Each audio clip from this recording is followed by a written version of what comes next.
So you just won a foreclosure auction and you have to sign this thing called the Memorandum of Sale. What exactly is that? So today I'm going to take a little bit of time talking about that, and if you don't close on the Memorandum of Sale, what could happen and why might you not actually close in those 30 days? As always, guys, we are the two guys take on real estate. We've bought hundreds of properties at foreclosure auction.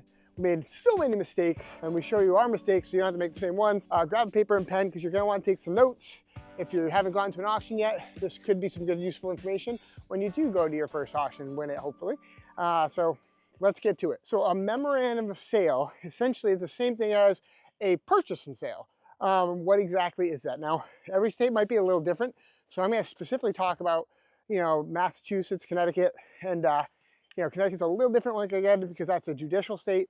But Massachusetts, whenever you go to a foreclosure auction, you'll have the opportunity to view the memorandum of sale before the auction starts. This way you can read through it. Generally, it's maybe a 5 to 7 page document, and it just basically goes through and just talks about the purchase and sale. Here's the property, here's all the information you're gonna have to close, it's an as-is sale, all that, who's the closing attorney, all the information in there. You'll also get a lead notification. You do all this paperwork if you win the property, and you get to review that before. But basically what it is, just the simplest term, is this: you said buyer, so 123 Main Street LLC, or Matthew Tortoriello, like here, agree to buy 123 Main Street. Let's just say some of this property that we won at foreclosure auction behind me. You agreed to buy this in 30 days. The deposit maybe is going to increase in the first 3 days. Sometimes that is a situation where maybe you put down 5,000, but they want you to bring it up to 10% within the 3 business days after. It also maybe talks about you have 3 days to assign the contract. So let's just say you bought it and or assigned or something like that. So you're not looking to put it in your own personal name. You want to put it in an LLC. Maybe for some reason you didn't have that LLC right at the top. You have generally 3 days for your lawyer to transfer it over or into another LLC, something like that, for the document so that you can close in the proper entity that you're going to be holding it into. But if you've ever bought a house at off the MLS or with anyone, your personal home, you do sign some kind of purchase and sale agreement. Essentially, that's what it is. They call it memorandum of sale. It's just another term for purchase and sale agreement. And that's kind of, what you're going to sign. It's this is also what gives you the insurable interest in the property, because you have a memorandum of sale or a purchase and sale with that property. This is why I also say, once you sign that, let your insurance company know right away, because you have now insurable interest in that property, and you want to make sure it's protected for that purpose, so that you don't have a fire like some of us have had, and then get stuck with a property that you're essentially buying that it could be burned down. Hi guys. Now, one question that one of our users had asked about, well, why would a property not close? Hey, what's up? How are you? Good, how are you doing?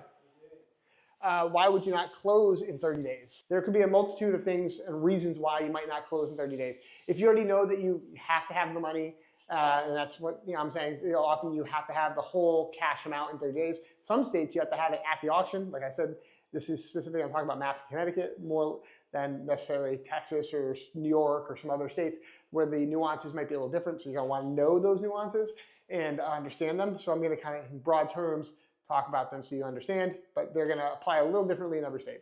If you have to have the money, maybe you didn't get approved for a hard money loan, or you're a private lender, or you can't ask your cash, that could be reasons why you might not be able to close, and you might have to ask for an extension. Often, a lot of it in the memorandum of sale, there might be a clause where you can get maybe 1 or 2 weeks extension on that, but you might have to pay a little bit of money per diem. So that's, that might be an option there, but just be mindful of it. You want to make sure you know that ahead of time. Ideally, just have the money ready so that you don't have to worry about that. And my experience more often than not is the banks never are ready to close in those 30 days, and that you're ready, but the banks always kind of falling behind. I'm sorry, bud.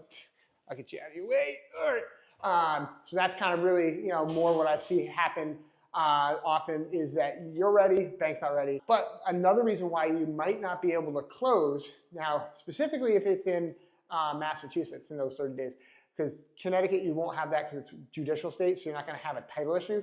But in Mass, maybe there's a title issue. What does that exactly mean? So a title is basically it's a chain of title. It's making sure who's transferred to who and all that, and the documents are properly aligned. And if there, for instance, is something where maybe someone passed away and they didn't get notified of the sale of the foreclosure, or someone didn't get some deed signed maybe 10, 20, 30 years ago, and one of the lawyers catches it, that can be a title defect. And therefore, it could create an issue where you might not have what's called marketable title. And that means you can freely sell it and people can get a mortgage on it and stuff like that.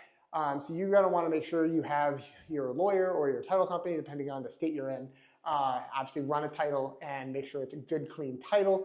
Also, I'd recommend getting title insurance. It's usually only a few $100s, and it's well worth it, I find.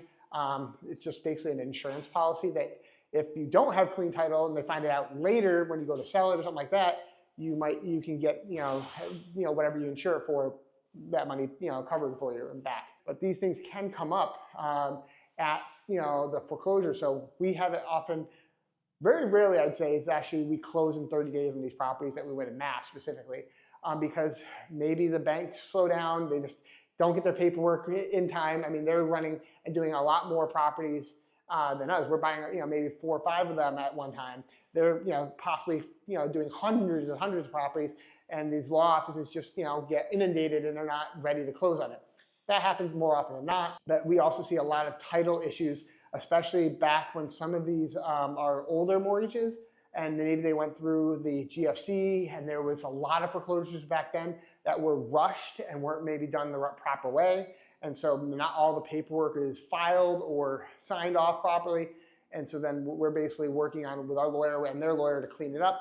And obviously, big thing for us is we need clean title. That's part of also what's in the memorandum of sale, that we will get clean title. Those are the kind of typical reasons why a property may not close in those 30 days. Other than that, I mean, like I said, those funding, you should be able to have that in place and ready. You know that this is part of the sale. Understand that. So get that kind of ready and ahead of time. Other things are things you have less control over, like the title issue or the bank, getting their shit together. I hope this was helpful. I know this is more basic stuff, but I hope this is kind of stuff that you're looking for. If you have questions about that, leave a comment below. I'll try to answer the best I can. And like I said, everything here is kind of more tailored towards Massachusetts and Connecticut, but there are similarities with a lot of other states. So thanks again. Hope everyone has a great day. Talk to you later.